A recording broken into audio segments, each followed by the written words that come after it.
বিসমিল্লাহির রহমানির রহিম। Hello everyone, আসসালামু আলাইকুম। সবাই কেমন আছেন? আশা করি আপনারা অনেক ভালো আছেন। আমিও আলহামদুলিল্লাহ আপনাদের দোয়ায় অনেক ভালো আছি। ঘুম থেকে উঠেই বাচ্চাদেরকে স্কুলে পাঠিয়ে দিয়েছি নাস্তা টাস্তা খাইয়ে। আর প্রতিদিনের রুটিন মাফিক আজকে ঘর দুয়ার গোছাবো আর একটু এক্সট্রা কাজ করব ঘরের। সেটা হচ্ছে বেশ কয়েকদিন একটু ঝামেলার কারণে আমি রুম টুম ওরকমভাবে গুছাতে পারতেছি না। আর যেহেতু আমি নতুন বিল্ডিংয়ে উঠেছি, উপর দিয়ে টাইলসের কাজ চলতেছে, দেন পাশের বিল্ডিংয়ে কাজ চলতেছে, তো সেজন্য আমার রুমের ভিতরে একটু বালু বা ময়লা এগুলো বেশি হয়, আর সেই জন্য মাকড়সার বাসা হয়ে গেছে। তো আজকে 1 ঘন্টা সময় নিয়ে পুরোটা বাসা পরিষ্কার করব। মাকড়সার বাসা জমছে যেগুলা, ওইগুলা পরিষ্কার করে নেব, আর হচ্ছে রুমটা গুছিয়ে নেব। আর সেজন্য ঘুম থেকে উঠে বাচ্চাদেরকে পাঠিয়ে কাজে লেগে গেছি। তো ফ্যানও দেখেন কতটা অপরিষ্কার হয়ে গেছে। তো আমি প্রথমে একটা শলার ঝাড়ু নিয়ে এগুলা থেকে মাকড়সার যে বাসাগুলা ছিল বা ময়লাগুলা ছিল এগুলো ভালো করে ঝেড়ে নিতেছি। তারপরে হচ্ছে একটা কাপড় দিয়ে পরিষ্কার করে নেব। আর আপনি যদি টার্গেট নিয়ে কাজ করেন, বাসার কাজ, আপনার বেশি সময় লাগবে না। কারণ যে কোনো কাজ টার্গেট নিয়ে করলে আপনি খুব অল্প সময়ে ঘর দুয়ারের কাজ একদম পরিষ্কার পরিচ্ছন্নভাবে করে নিতে পারবেন। তো দেখেন আমি সব মাকড়সার বাসাগুলো পরিষ্কার করে দেন আমার ফার্নিচারগুলো একটু মোছা দিয়ে তারপরে রুমটা গুছিয়ে নিলাম, বিছানাটা উঠিয়ে নিলাম এদিক দিয়ে। তারপরে হচ্ছে আমি চলে এসেছি আমার মেয়ের রুমে। আর এই রুমের অবস্থাও দেখেন সেম এরকম। মানে আজকে 10-12 দিন ধরে একটু ঝামেলা ছিলাম, তো সেই জন্য রুম টুমে এতটা পরিষ্কার গুছাতে পারিনি। আর আপনি একটা জিনিস খেয়াল করবেন যে প্রতিদিনের কাজ প্রতিদিন যদি না করে রাখা হয় তাহলে কাজ অনেকটা জমে যায় আর সব কিছু এলোমেলো হয়ে যায়। তো আমার বেলাও সেটা হয়েছে। আমি রেগুলার কাজ রেগুলার করে ফেলি বিদায় আমার উপরে কখনো এতটা চাপ আসে না।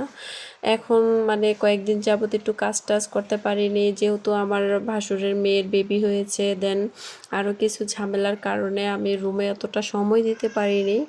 তো সেই জন্য আমার রুমগুলো একদম বেশি ময়লা জমে গেছে। তো আজকে একটু সময় পেয়েছি, তাই বাচ্চাদেরকে স্কুলে পাঠিয়ে রান্না করার আগে আমি রুমটা ভালো করে গুছিয়ে নিয়েছি।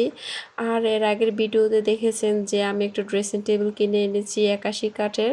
তো ওইটার ভিতরেও কসমেটিক্স বা আমাদের আসবাবপত্র যেগুলা মানে কসমেটিক্সের ভিতরে যে জিনিসপত্র পড়ে সব কিছু আমি ওইটার ভিতরে ভালো করে গুছিয়ে তারপরে চলে আসলাম রান্না করার জন্য।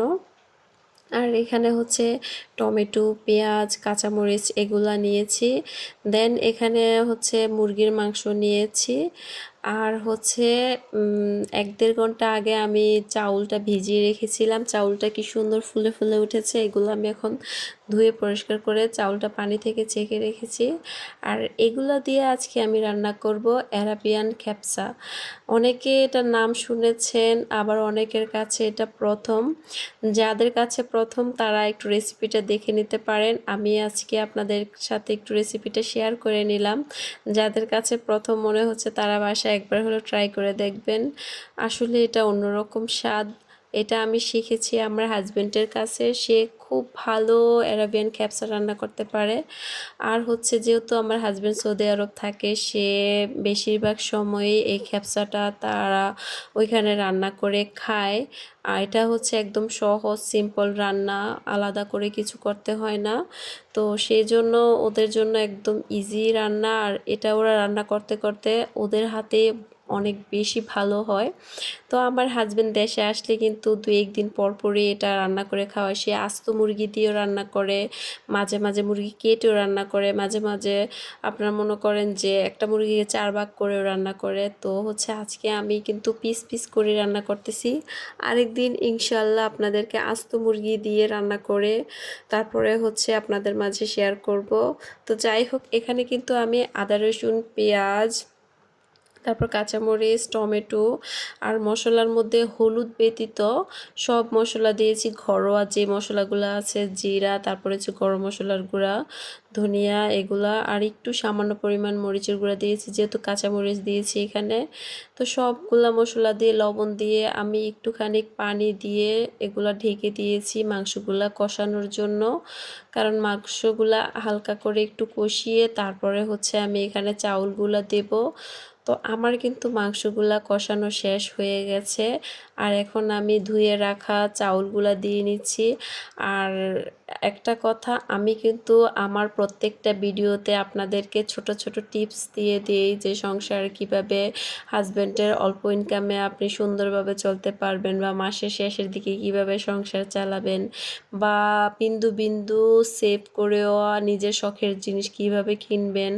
তো এগুলো আমি আপনাদের মাঝে শেয়ার করি। আর এখন যেহেতু মাসের শেষের দিকে, আমার কিন্তু বাসায় যা আছে তা দিয়েই আমি চালিয়ে নেব। আমি আর এই কয়েকদিন বাজারে যাব না, কারণ বাজারে গেলে বাড়তি টাকা খরচ হয়। আর মাসের শেষের দিকে কিন্তু সবারই হাতের মধ্যে অল্প পরিমাণ টাকা থাকে। তো আমার বাসায় কিন্তু চাউল আছে, মুরগিও আছে, সবজি খুব কম আছে।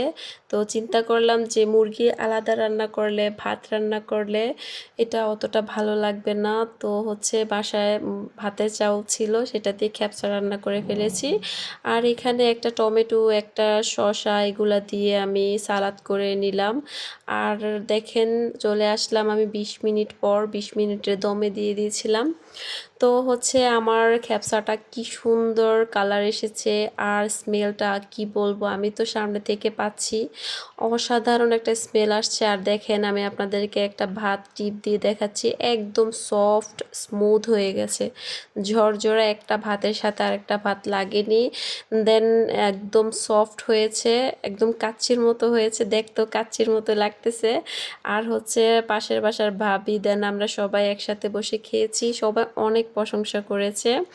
তো দুপুরে খাওয়া দাওয়া শেষ করে সন্ধ্যায় একটু বাহিরে বের হয়েছি, যেহেতু মেন শহরে থাকি, বের হলে কিছু না কিছু কেনাকাটা করতেই হয়। তো আমি এখানে কলা, টক দই আর হচ্ছে আমার জন্য একজোড়া জুতা নিয়েছি। তো হচ্ছে এগুলা বাসায় রেখে আমি চলে যাচ্ছি আমার প্রতিদিনের রুটিন মাফিক আমার ছেলেকে কোচিং থেকে আনতে। আর হচ্ছে আমার আদর্শ স্কুলের মাঠ দিয়ে আমার ছেলেকে কোচিং থেকে আনতে যেতে হয়। তো সারাদিনের সব কিছুই তো আপনাদের সাথে শেয়ার করলাম। আর অনেক দিন পর আবারও আজকে একটা ভিডিও আপনাদের মাঝে শেয়ার করলাম। জানি না আমাকে কে কে মনে রেখেছেন, যদি আমাকে মনে রেখে থাকেন, বা যারা যারা আমার কাছের এবং প্রিয় আপুরা, সবাই কমেন্ট করে জানিয়ে যাবেন। আশা করি ইনশাআল্লাহ সামনে থেকে রেগুলার ভিডিও দিতে চেষ্টা করব। অনেক দিন গ্যাপ হয়ে গেছে, আমার নিজের কাছেও খারাপ লাগতেছে, অনেক আপুদের ভিডিও আমি দেখতে পারি না, বা আমিও ভিডিও দিতে পারি না। তো সবাই ভালো থাকবেন, সুস্থ থাকবেন, আল্লাহ হাফেজ।